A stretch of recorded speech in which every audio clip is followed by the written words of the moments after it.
সমস্ত প্রশংসা আল্লাহর জন্য। আমরা তারই প্রশংসা করি, তার কাছেই সাহায্য চাই এবং আমাদের নফসের অনিষ্ট ও আমাদের আমলের মন্দ দিক থেকে আল্লাহর কাছে আশ্রয় প্রার্থনা করি। যাকে আল্লাহ হেদায়েত দেন তাকে কেউ পথভ্রষ্ট করতে পারে না, আর যাকে তিনি পথভ্রষ্ট করেন তাকে কেউ হেদায়েত দিতে পারে না। আমি সাক্ষ্য দিচ্ছি যে আল্লাহ ছাড়া কোনো সত্য উপাস্য নেই, তিনি একক, তার কোনো শরীক নেই, এবং আমি সাক্ষ্য দিচ্ছি যে মুহাম্মদ সাল্লাল্লাহু আলাইহি ওয়াসাল্লাম তার বান্দা ও রাসূল। আল্লাহ তাকে সমগ্র বিশ্বের জন্য রহমত হিসেবে প্রেরণ করেছেন। তার মাধ্যমে বক্ষসমূহ প্রশস্ত হয়েছে, বুদ্ধি আলোকিত হয়েছে, অন্ধ চোখ করেছে, বধির কান শুনতে পেয়েছে এবং আবৃত হৃদয়সমূহ উন্মুক্ত হয়েছে। আল্লাহ তার উপর, তার পরিবার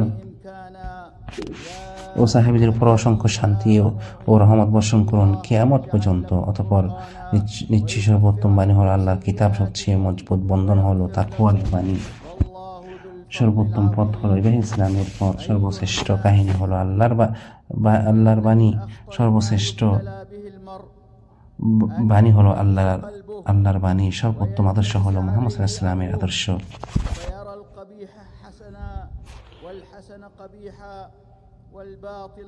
আর সবচেয়ে নিকৃষ্ট বিষয় হলো নব উদ্ভাবিত বিষয়সমূহ। প্রতিটি নব উদ্ভাবনী বেদাত এবং প্রতিটি বেদাতই পথভ্রষ্টতা। এই আল্লাহর বান্দাগণ, তোমরা আল্লাহকে ভয় করো, তিনি যা আদেশ করেছেন তা পালন করো এবং যা নিষেধ করেছেন তা থেকে বিরত থাকো। ইমানদারগণ, তোমরা আল্লাহকে যথাযথভাবে ভয় করো এবং মুসলিম না হয়ে কখনো মৃত্যুবরণ করো না। হে ইমানদারগণ, তোমরা আল্লাহকে ভয় করো এবং সঠিক কথা বলো, তিনি তোমাদের আমলসমূহ সংশোধন করে দিবেন এবং তোমাদের গুনাহ মাফ করে দিবেন। আর যে আল্লাহ ও তার রাসূলের আনুগত্য করে সেই মহা সফলতা অর্জন করেছে। হে মানুষ, নিশ্চয়ই মানুষ তার রব ও পালনকর্তার কাছে অতি দরিদ্র ও মুখাপেক্ষী। তিনি তাকে সৃষ্টি করেছেন, সুগঠিত করেছেন, তার মধ্যে রূহ সঞ্চার করেছেন ও জীবন দিয়েছেন। তিনি তাকে রিজিক দিয়েছেন, দান করেছেন, সমৃদ্ধ করেছেন, তাকে খাদ্য ও পানীয় দিয়েছেন, তাকে আচ্ছাদিত করেছেন ও বস্ত্র দিয়েছেন, তাকে আরোগ্য দিয়েছেন ও সুস্থতা দিয়েছেন।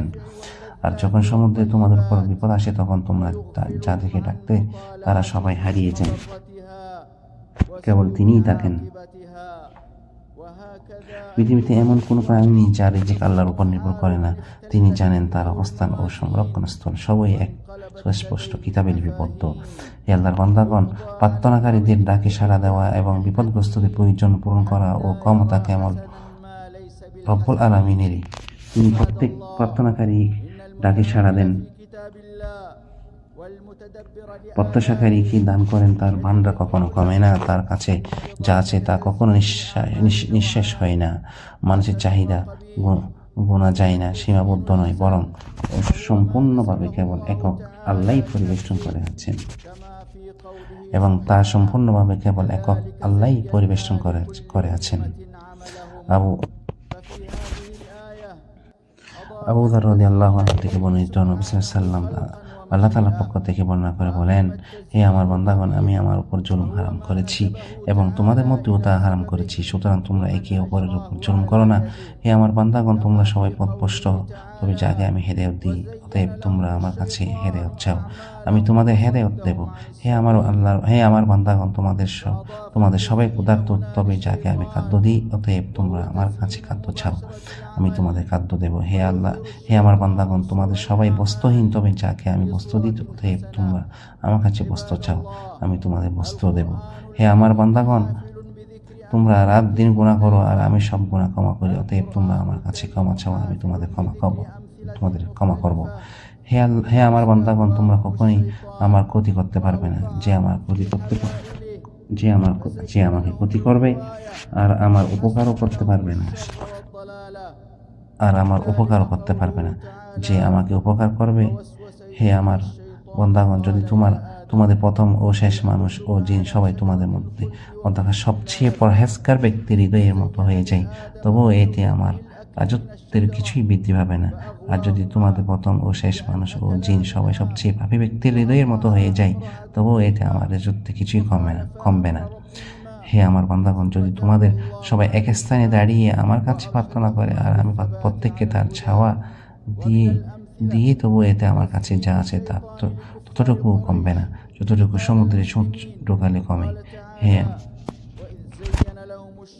আমার বান্দাগণ, এগুলো তোমাদের আমল, আমি তা গুণে রাখি, তারপর তোমাদেরকে পূর্ণ প্রতিদান দিই। অতএব যে ভালো পায় সে যেন আল্লাহর প্রশংসা করে, আর যে অন্য কিছু পায় সে যেন নিজেকেই দোষ দেয়।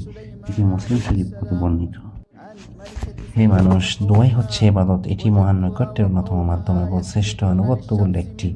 এর মর্যাদা মহান, উপকারিতা ব্যাপক। দোয়া এমন এক মাধ্যম যার দ্বারা নিয়মিত নিয়ামত লাভ করা যায় এবং বিপদ আপদ থেকে রক্ষা পাওয়া যায়।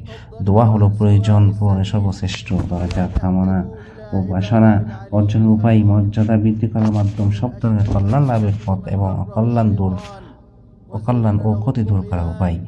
দোয়া সংকটকালে মুমিনের সঙ্গী, কঠিন বিপদে তার সান্ত্বনা। এর মাধ্যমে মজলুমের সাহায্য আসে, কারণ তার দোয়া আল্লাহর আমাদের ও তোমাদের জন্য মহাগ্রন্থ কোরআনে বরকত দান করুন এবং এর আয়াত ও প্রজ্ঞাময় উপদেশ দ্বারা আমাদের উপকৃত করুন। আমি যা বললাম তা তোমরা শুনলে আমি আল্লাহর কাছে নিশ্চয়ই নিজের ও তোমাদের এবং সকল মুসলিমের জন্য ক্ষমা প্রার্থনা করছি। সমস্ত প্রশংসা আল্লাহর জন্য, তার অনুগ্রহের কারণে, তার তৌফিক ও দানের জন্য তারই প্রতি কৃতজ্ঞতা। আমি সাক্ষ্য দিচ্ছি যে আল্লাহ ছাড়া কোনো সত্য উপাস্য নেই, তিনি একক, তার কোনো শরিক নেই তার মহিমা বর্ণনার জন্য। এবং আমি সাক্ষ্য দিচ্ছি যে মুহাম্মদ সাল্লাল্লাহু আলাইহি ওয়াসাল্লাম তার বান্দা ও রাসূল, তিনি যার তার সন্তুষ্টির দিকে আহ্বানকারী, তার উপর, তার পরিবার ও সাহাবীদের উপর অগণিত শান্তি বর্ষিত হোক। হে আল্লাহর বান্দাগণ, আল্লাহ তাআলা তার বান্দাদের প্রতি অনুগ্রহ করেছেন, তাদের প্রয়োজন পূরণের ব্যবস্থা করে দিয়েছেন, তাদের দোয়া করার নির্দেশ দিয়েছেন, কবুলের প্রতিশ্রুতি দিয়েছেন এবং যাকে ইচ্ছা তাকে ও তৌফিক দান করেছেন। তিনি বলেন, তোমাদের প্রতিপালক বলেছেন, তোমরা আমাকে ডাকো, আমি তোমাদের ডাকে সাড়া দেব। আরো বলেন, আর আমার বান্দারা যখন তোমাকে আমার সম্পর্কে জিজ্ঞাসা করে তখন নিশ্চয়ই আমি নিকটবর্তী, আমি দোয়াকারীর দোয়া কবুল করি যখন সে আমাকে ডাকে। সুতরাং তারা যেন আমাকে আমার ডাকে সাড়া দেয় এবং আমার প্রতি ঈমান আনে, যাতে তারা সঠিক পথে পরিচালিত হয়। উবাইদা ইবনে সামিদ রাদিয়াল্লাহু থেকে বর্ণিত, রাসূল সাল্লাল্লাহু আলাইহি ওয়াসাল্লাম বলেছেন, পৃথিবীতে কোনো মুসলিম যদি আল্লাহর কাছে দোয়া করে তবে আল্লাহ তাকে তা দেন অথবা তার সমপরিমাণ কোনো অনিষ্ট দূর করে দেন, যতক্ষণ না সে গুনাহ বা আত্মীয়তার সম্পর্ক ছিন্ন করার জন্য দোয়া করেন। তখন এক ব্যক্তি বলল, তাহলে আমরা বেশি বেশি দোয়া করব। তিনি বলেন, আল্লাহ আরো বেশি দানকারী। তিরমিজি। হে মানুষ, তোমরা উত্তম সময়গুলো খুঁজে নাও, কারণ সেই সময় দোয়া কবুল হওয়ার সম্ভাবনা বেশি। বান্দা তার রবের সবচেয়ে নিকটবর্তী হয় যখন সে সিজদায় থাকে। অতএব সেই অবস্থায় বেশি বেশি দোয়া করো। জুমার দিনে এমন একটি সময় আছে যখন কোনো মুসলিম আল্লাহর কাছে কোনো কল্যাণ চাই, তিনি তা দেন। রাতের শেষ তৃতীয়াংশে আল্লাহ আসমানে অবতরণ করেন এবং বলেন, হে কে আছো দোয়াকারী, আমি দোয়া কবুল করব। কে আছো প্রার্থনাকারী, আমি তাকে দান করব। আজান ও একামতের মধ্যবর্তী সময়ে দোয়া প্রত্যাখ্যান হয় না, আর লাইলাতুল কদর দোয়া কবুলের জন্য সবচেয়ে উপযুক্ত সময়গুলোর একটি। কবুলযোগ্য দোয়াগুলোর মধ্যে রয়েছে রোজাদারের দোয়া, সফরকারীর দোয়া, মজলুমের দোয়া, পিতামাতার দোয়া, বিবাহগ্রস্তদের দোয়া, সৎ ব্যক্তির দোয়া এবং কোনো মুসলিমের তার ভাইয়ের জন্য গায়েব অবস্থায় দোয়া। হে আল্লাহর বান্দাগণ, দোয়া একটি ইবাদত, সুতরাং তোমরা এতে একমাত্র আল্লাহর জন্যই আন্তরিকভাবে আবেদন করো। তিনি একক, তার কোনো শরীক নেই। স্বাচ্ছন্দ্যের সময় আল্লাহকে চিনে নাও, তাহলে তিনি তোমাদের সঙ্গে থাকবেন। সংকট ও কষ্টের সময়ে, সুখের সময়ে তার সঙ্গে থাকো, তাহলে তিনি তোমাদের সঙ্গে থাকবেন দুঃখ কষ্টে। ইবনে আব্বাস রাদিয়াল্লাহু আনহু বলেন, একদিন আমি রাসূল সাল্লাল্লাহু আলাইহি ওয়াসাল্লামের পেছনে ছিলাম। তিনি বললেন, হে বালক, আমি তোমাকে কিছু কথা শিক্ষা দিচ্ছি। আল্লাহকে স্মরণ করো, তার আদেশ পালন করো, তিনি তোমাকে রক্ষা করবেন। আল্লাহকে সংরক্ষণ করো, তুমি তাকে তোমার সামনে পাবে যখন কিছু চাইবে। আল্লাহর কাছে চাও, আর যখন সাহায্য চাইবে আল্লাহর কাছেই সাহায্য চাও। জেনে রাখো, যদি সমগ্র উম্মত তোমার উপকার করতে একত্রিত হয়, তারা তোমার কোনো উপকার করতে পারবে না, শুধু যেটুকুই আর যা আল্লাহ তোমার জন্য লিখে রেখেছেন। আর যদি তারা তোমার ক্ষতি করতে একত্রিত হয়, তারা তোমার কোনো ক্ষতি করতে পারবে না, শুধু যেটুকু যা আল্লাহ তোমার উপর নির্ধারণ করেছেন। কলম উঠিয়ে নেওয়া হয়েছে এবং পৃষ্ঠাগুলো শুকিয়ে গেছে। তিরমিজি। আবু হুরায়রা রাদিয়াল্লাহু আনহু থেকে বর্ণিত, রাসূল সাল্লাল্লাহু আলাইহি ওয়াসাল্লাম বলেছেন, যে ব্যক্তি চায় যে আল্লাহ তার দোয়া বিপদ ও দুঃখ কষ্টের সময় কবুল করুন, সে যেন স্বাচ্ছন্দ্যের সময় বেশি বেশি দোয়া করে। এই আল্লাহর বান্দাগণ, দোয়া কবুল হওয়ার কারণগুলোর মধ্যে রয়েছে আল্লাহর কাছে আন্তরিকতা, বিনয় ও কুশনম্রতা ও আত্মসম্পন্ন এবং দোয়াতে সীমা লঙ্ঘন না করা। তাই তোমরা নিজেদের বিরুদ্ধে, নিজেদের সন্তানদের বিরুদ্ধে বা সম্পদের বিরুদ্ধে দোয়া করো না। কেউ যেন গুনার জন্য বা আত্মীয়তার সম্পর্ক ছিন্ন করার জন্য দোয়া না করে। আর যখন তোমরা দোয়া করবে তখন কণ্ঠস্বর নিচু রাখবে এবং দৃঢ়তার সাথে প্রার্থনা করবে।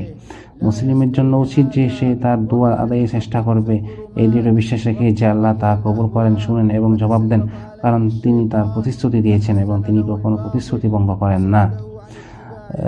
রাসূল সাল্লাল্লাহু বলেছেন, তোমরা আল্লাহর কাছে দোয়া করো এই বিশ্বাস নিয়ে যে তিনি তা কবুল করবেন। আর জেনে রাখো আল্লাহ এমন হৃদয়ে দোয়া কবুল করেন না যা গাফেল ও উদাসীন। এরপর তোমরা তার উপর দরুদ ও সালাম প্রেরণ করো, যার উপর দরুদ ও সালাম প্রেরণের নির্দেশ আল্লাহ দিয়েছেন। তিনি বলেন, আল্লাহ ও তার ফেরেশতারা নবীর উপর দরুদ প্রেরণ করেন। হে বান্দাগণ, তোমরাও তার উপর দরুদ ও সালাম প্রেরণ করো। হে আল্লাহ, ইসলাম ও মুসলিমদের সম্মানিত করুন, আপনার একাত্মবাদী বান্দাদের সাহায্য করুন এবং সেই দেশ সহ সকল মুসলিম দেশের মধ্যে নিরাপত্তা ও শান্তি দান করুন। হে আল্লাহ, মুসলিমদের অবস্থা সংশোধন করুন, তাদের পারস্পরিক সম্পর্ক ঠিক করুন এবং তাদেরকে সত্যের উপর একত্রিত করুন। হে আল্লাহ, আমাদের দেশের নিরাপত্তা, স্থিতিশীলতা ও শান্তি অব্যাহত রাখুন। একে সব ধরনের অনিষ্ট ও কল্যাণ থেকে রক্ষা করুন।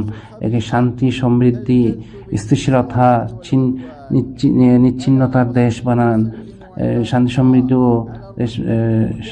শান্তি ও সমৃদ্ধি দেশ বানান। ফিতনা ও যুদ্ধের অনিষ্ট থেকে একে হেফাজত করুন। ষড়যন্ত্রকারীদের ষড়যন্ত্র ও চক্রান্তকারীদের চক্রান্ত থেকে রক্ষা করুন। হে আল্লাহ, আমাদের সীমান্ত রক্ষা করুন, আমাদের প্রহরত সৈন্যদের তৌফিক দিন, তাদের লক্ষ্য সঠিক করুন, তাদের পদক্ষেপ দৃঢ় রাখুন। আল্লাহ, মুসলিম দেশগুলোকে সব ধরনের অনিষ্ট থেকে রক্ষা করুন এবং তাদের উপর নিরাপত্তা ও শান্তির নিয়ামত অব্যাহত রাখুন। হে আল্লাহ, আমাদের শাসককে আপনার তৌফিক দান করুন এবং আপনার সাহায্যে তাকে সমর্থ করুন। হে আল্লাহ, তাকে সুস্থতা ও কল্যাণের পোশাক পরিয়ে দিন। হে রাব্বুল আলামিন, হে আল্লাহ, তাকে এবং তার উত্তরাধিকারীকে আপনি যা ভালোবাসেন তা ও সন্তুষ্ট হন, তাদের সফলতা দান করুন। হে দুআ শ্রবণকারী, হে আল্লাহ, আমাদের কবুল করুন, নিশ্চয়ই আপনি সর্বশ্রোতা, সর্বজ্ঞ। হে আল্লাহ, মুহাম্মদ সাল্লাল্লাহু আলাইহি ওয়াসাল্লামের উপর, তার পবিত্র পরিবার ও সৎ সাহাবীদের উপর শান্তি ও বরকত বর্ষণ করুন এবং আমাদেরকেও তাদের সাথে আপনার রহমতের অন্তর্ভুক্ত করুন। হে পাক রহমশালী, পরম ক্ষমাশীল।